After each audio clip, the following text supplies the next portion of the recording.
Hey, everybody, welcome back to the Choose Inclusion podcast. I am UB, as always, here with my co hosts, Michael and Nina. Hello, team. How are you? Hello, everyone. Hello, guys. How are you? Good. Yeah, thank you for being here. As always, we're back with a new episode, or a new segment, actually, of our Black Voices Matter segment with just an incredible woman who we've had the chance to talk to a few times now, and really excited to have this particular conversation with her. So she's the CEO and founder of the Wakeman Agency, and Vanessa Wakeman, welcome to the show. Hello, and thank you for having me. Super excited to be here with you all today. Yeah, we are too, and one quick thing I know the last time we talked was before the election, and that we're not going to really dive into that. But how are you feeling? Well, first of all, yeah, how are you doing? I almost forgot. Like we always start with, how are you doing? Well, thank you. I will say I am feeling 100% better than I felt before the election. I feel like 2020 was so difficult and exhausting in so many ways. And I feel like the weeks leading up to the election, there was so much like tension and stress in my body, and everyone I spoke to was having a similar experience. And so just having an opportunity to exhale, understanding that the work is not done and we have plenty more to be stressed about and be worried about. I just feel like we've gotten through some of the really terrible times, and so now there's an opportunity to sort of build something different and sort of imagine what's possible for our country and for our people. And so I'm excited for us to sort of take care of ourselves and then get right back in the ring to do the fighting that needs to be done.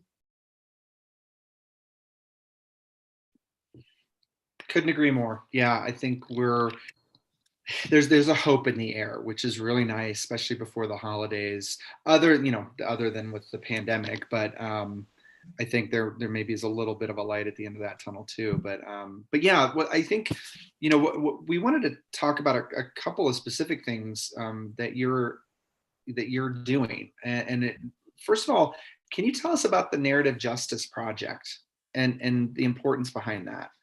Yes. That's one of my mini babies. And so the Narrative Justice Project is a free media training program for Black and Brown people. And the reason we came up with this project is I was observing the way people of color and communities of color were sort of represented in the media, the way the stories were told, the sort of stereotypes or sort of misrepresentation, underrepresentation of the communities that I care about. And so wanting to think about how can we lend our expertise in a meaningful way. And I had been thinking about this for a really long time. And about 3 years ago, there was a story that broke on Twitter that talked about these 12 missing Black and Latinx girls that were missing in DC who were believed to be trafficked, but they were not getting any media attention in the traditional news cycle. And I just remember like feeling in my stomach, like, how could that be? Like, how could people's children be missing and 12 at one time and we're not doing anything about it? And so I started to put, small action and steps into place around what would this look like? What can we contribute? How can we help? And so this is not a perfect representation of what we want to do, but what the Narrative Justice Project offers is it's an opportunity for communities to proactively understand how to leverage the media during a time of crisis. So we know that when police show up to Black and Brown communities, if a child is missing, the first assumption or one of the first questions is did they run away versus, let's hustle and try to find, the child. And so really helping people to be mindful of how to present information and communicate so that they can get the support that they need. And so whether that is, violence in the community, someone being shot by the police, some other, circumstance where someone is a victim and the story needs to be told, we don't want to rely solely on the media to sort of identify what's to be told. And so we know that they have lots of power in how the story is told, but I think that if people understand what their power is and what the possibilities are for, how they approach the stories, how they sort of present the messaging, how they continue to build the relationship and make sure that news is getting out, we will be able to at least elevate our stories in a way that best serves and represents our community. That's so powerful, because I think one of the things that we take for granted is how much the language that media uses impacts and influences our perceptions on what's happening in different communities, especially in underrepresented communities. And if the narrative is white dominated, white, cisgendered, able-bodied dominated, then you really don't get the perspective of other communities and what's happening over there. One of the questions or one of the things we talked about early on in our kind of pre-podcast recording was around the importance of language specifically, and like how language continues to create oppression and how we need to be more mindful of the words we're using. Can you talk to us a little bit about that? Sure. So as a communications expert, I feel like language is really important, and I'm, sensitive to language and not getting it right all the time myself. So I want to say that.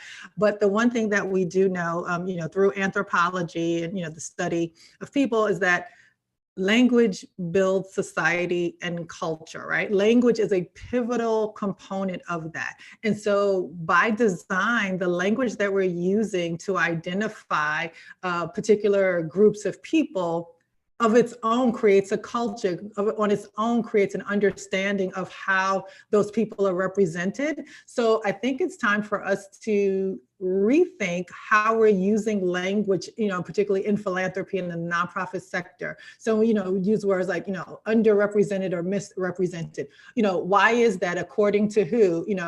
Vulnerable or marginalized, underserved, all of these words, have we gotten to a place where that language is outdated and reflects some of the systemic sort of, racism or an oppression and sort of the archaic way of thinking about the humanity of people.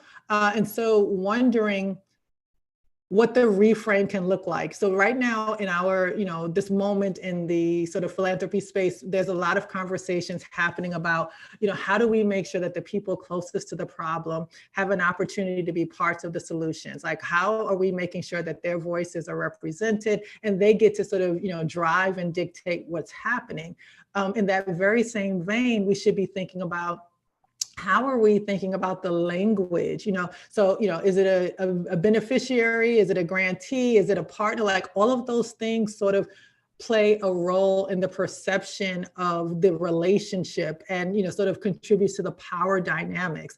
I was laughing to myself the other day. I was working with a client on a project about language and the language that they want to use as an organization and how they really want to be a leader in their space around how they're shifting to, some new guidelines about this. And I said, if we went through like every word that was used to support some of the work and how we're describing people and relationships and, milestones, et cetera, I was like, if we would almost have to remove everything and we'd just be walking around grunting at one another, right? There, we have not identified strong, positive language sort of, centered on equity, where we are able to sort of carry on a conversation. So there's like a word here and a word there, but it's really time for us to sort of think about reframing and going back to identify what is the language that represents it. So I would imagine in history, there were times when people sort of, took an opportunity to think through how they wanted to describe relationships and what language would be appropriate.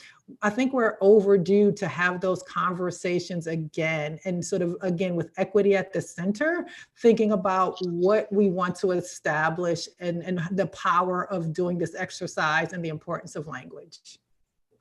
I love this, Vanessa. I really do. As you know, so I'm the token blind guy on our amazing trio here with a lens towards people with disabilities. And, as as we all know, like what's to 1 in 7 human beings on the planet are identify with a disability. Like, so we're not a small demographic by any means. And yet the unemployment is higher than any other marginalized community on the planet. And so not waiting for somebody smarter than me to start redefining how to get professionals with disabilities employed. Like, I really focus, we have a real effort on, talking about the true assets that people with disabilities, professionals with disabilities bring to an organization. So stop focusing on, quote unquote, the liabilities, and start focusing on, am a really good engineer, and it's because of my blindness, not despite my blindness. Mm-hmm. So changing that narrative, I think, is absolutely critical. And waiting for people way smarter than I am to come up with that language, I don't have patience for that. I don't have time for that. I just know that I have assets that organizations are truly looking for. And I think if there's enough of us that come up with that mind, brown, black, relationship orientation, gender, let's stop focusing on, because when we start identifying those, to me, like, what we're doing is we're focusing on like these physical defining traits versus, all of the other things that really can bring advantages to organizations. And so when we limit by defining people by skin color and gender and blah, blah, blah, like, to me, it's those are limiting versus empowering. Yes. Well, I guess like the other question I have, Vanessa, is kind of like, I think this is a conversation that a lot of companies are having right now, right? They're trying to figure out how to have these conversations. And, one of the things I've been hearing a lot doing, in the diversity space is that there's a fear that a lot of people have about using the quote unquote wrong language.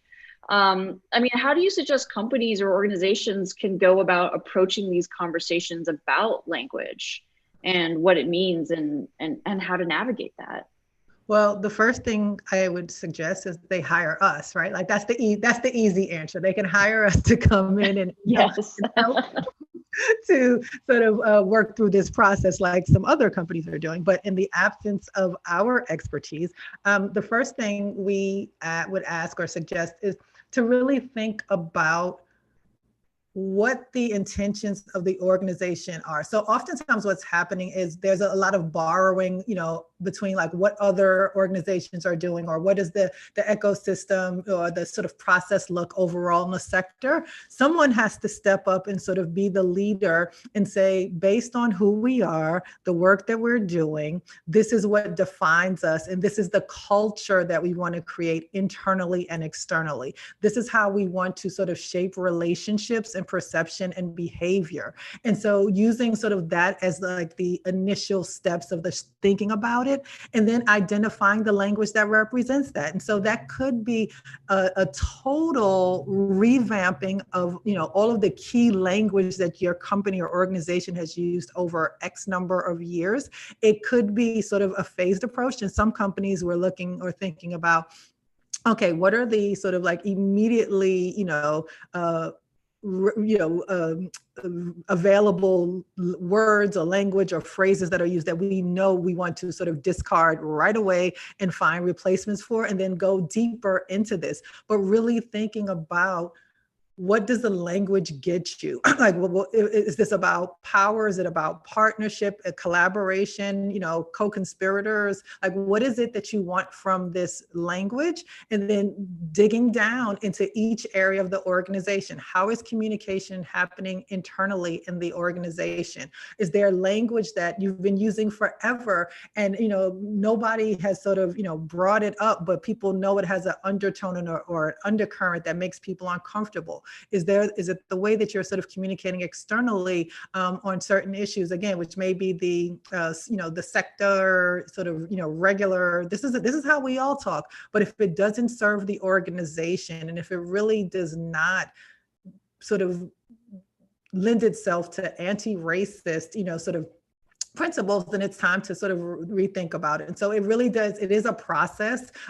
It sometimes is not so easy to find, language that is like, okay, well, we can, swap this word with this word, but going through that, I think that it strengthens an organization. It sort of clarifies the position, and it also helps to reimagine the future. And I can't tell you like how important that is for organizations that want to grow and move forward, and not just be sort of like, taking those incremental steps, but sort of thinking about like, what's the big thing that's going to push and accelerate our organization forward? This is a step toward doing that in ways that sort of can pay out, tenfold.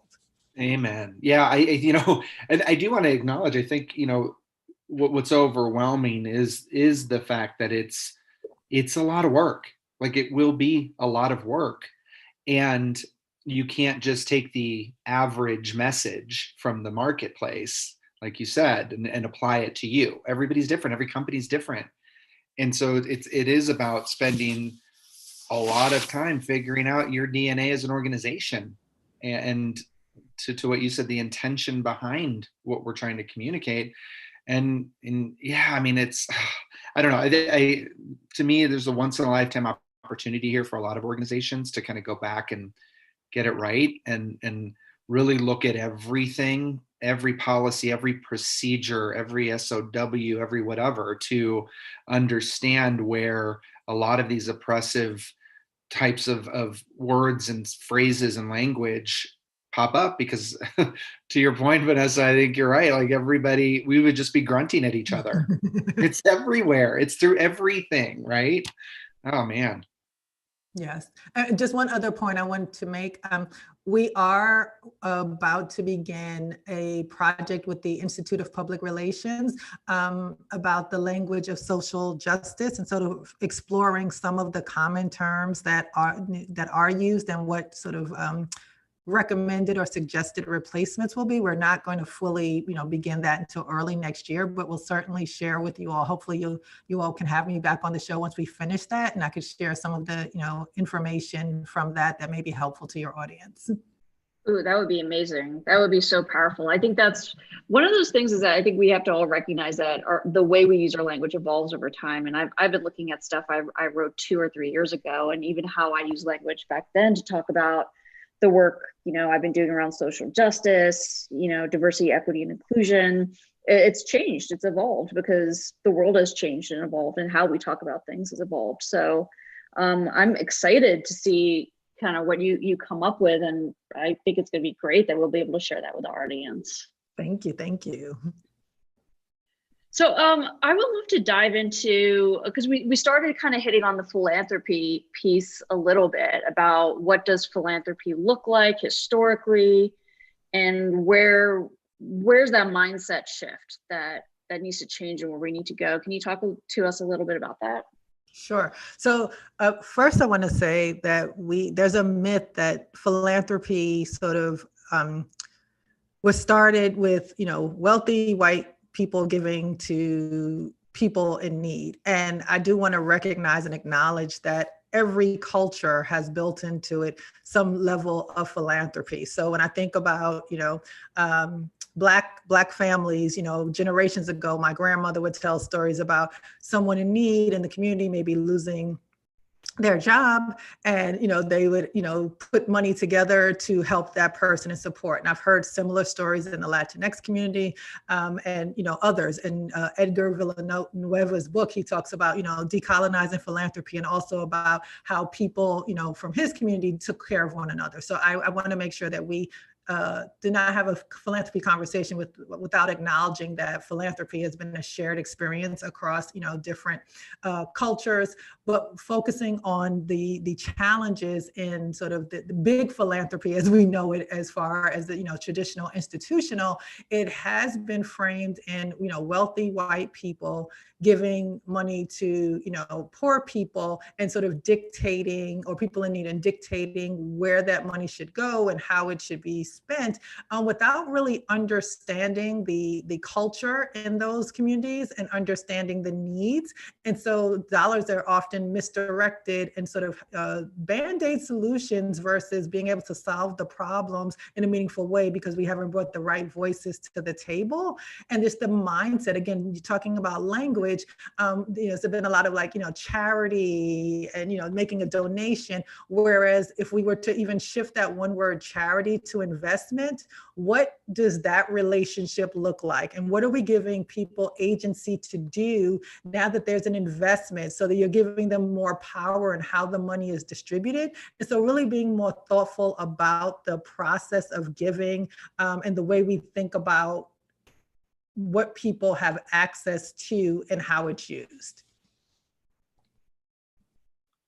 So we need to like get rid of the term Giving Tuesday and turn that into Investing Tuesday, don't we? That Yes. post Tuesday Thanksgiving. Yeah, let's do it. I'm down with that campaign. Let's do it. Awesome. Yes. So to the idea of investment, if I can sort of make a segue here, one of the things that we're working on, an initiative called Louder Than Words, which is focused on encouraging corporations to invest in nonprofit leaders of color. So we know the research shows that nonprofit leaders of color receive significantly less financial support and professional development support than their white counterparts. And so after seeing everyone post their, black box on social media and say that Black Lives Matter and they're committed to racial and social justice, we were thinking of ways like, how do we hold people accountable to that in a way that could really transform some of the social, so the movement and work on some of the social issues that are, really urgent right now. And so as part of this Louder Than Words initiative, we're building the first ever directory of nonprofit leaders of color. And so if anyone's listening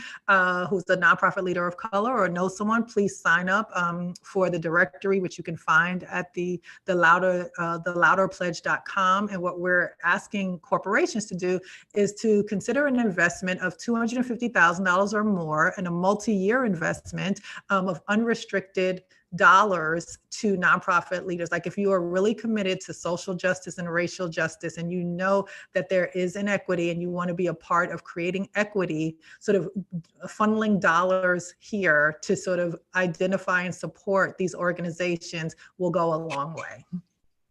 Well, that is amazing, Vanessa. So we know roughly the percentages of the BIPOC leadership within the Fortune 500, Fortune 10,000. What does the leadership percentages look like within the nonprofit space? So now here's the thing. We don't have that data. We're still building the resource. And what we're thinking about is that this is likely going to turn into something a more expanded, like a census, as we're collecting data and learning about, what organizations are where. Our vision has sort of up-leveled in this process and sort of thought about what other information can we collect. And so when we started the process in the beginning, we said, well, let's get this sort of initial data to have these conversations and make sure that corporations have enough to have an awareness of what organizations are in the communities that they serve. And then thinking about a broader, wider idea of like, we don't know how many organizations are led by people of color. We don't know where the biggest concentration is. We don't know which organizations are, sort of receiving, more support than others, or like where the greatest challenges are. Is it education? Is it, women's productive rights? How do we slice and dice this data? And so what we're hoping is this is a sort of free initiative on our part. And so we are trying to dedicate as many resources as we can to building this, but really hoping that we'll get some foundation support to sort of build out the census part, because what we see is that will also allow them to make other decisions or better decisions about how they're allocating their dollars. Like if they sort of are committing to racial and social justice, will data from the directory allow them to say, you know what, we're going to throw 30% of our 2021, 2022 budget into such and such because we see that the need is greater in this part of the state or the region or whatever it is. And so I think that while we were looking at this from as a corporate resource initially, I think that it has like, it's a multi-use sort of directory that will really help to elevate the incredible, brilliant nonprofit leadership of color that exists. But often, because they may be smaller organizations, are flying under the radar. And so like, how do we create a platform for those organizations to get, you know, the money and funds that they need and support that they need so that they can do the work? And this is, to me, the other part of this is also about, let's sort of like position people to solve the problem, not to continue to sort of like, okay, we're providing these services. How do we solve these problems? And then we can get to other problems, right? How do we sort of put organizations out of, you know, business because they've successfully fulfilled the mission? Like that to me is like the dream moment.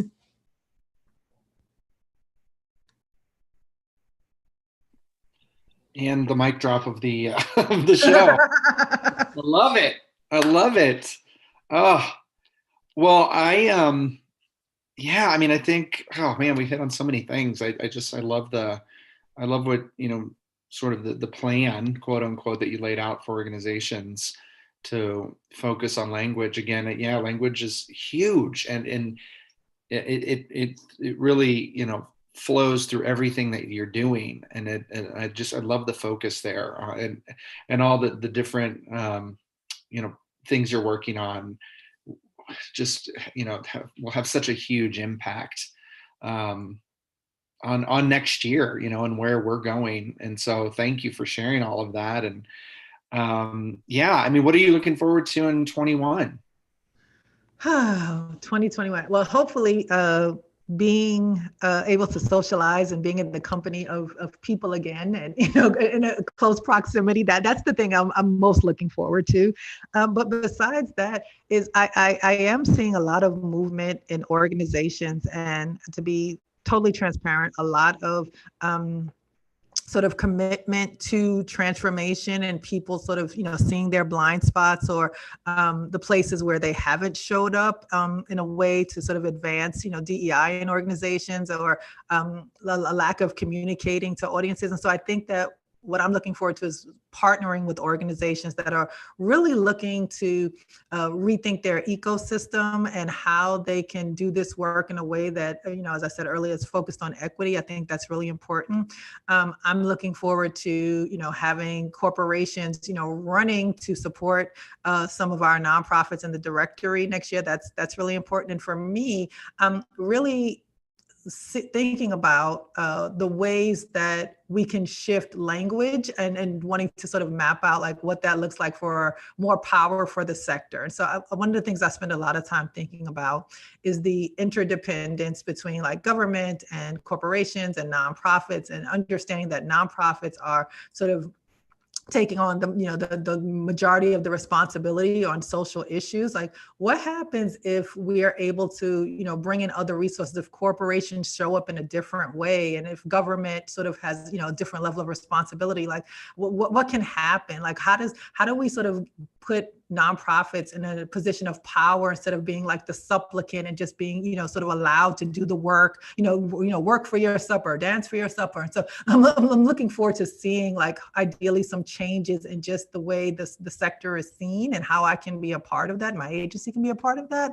and just a growth for the agency. We have some really exciting things happening. We're about to, in 2021, we're launching our innovation lab, where companies can come to us to sort of, work through some agile methodology processes to identify like strategies for different solutions around communications and other things. So lots of exciting stuff on our end. That's awesome. You make me very hopeful for 2021. So this is a great way to end our conversation. Vanessa, thank you so much for joining us on the podcast today. We really appreciate it. Thank you for having me. It was a pleasure. I enjoyed this. Thank you. Thank you, Vanessa. Thank you. And thank you to all of our listeners. Thank you to Yubi and Mike. And we'll catch you on the next episode, everyone. Take care.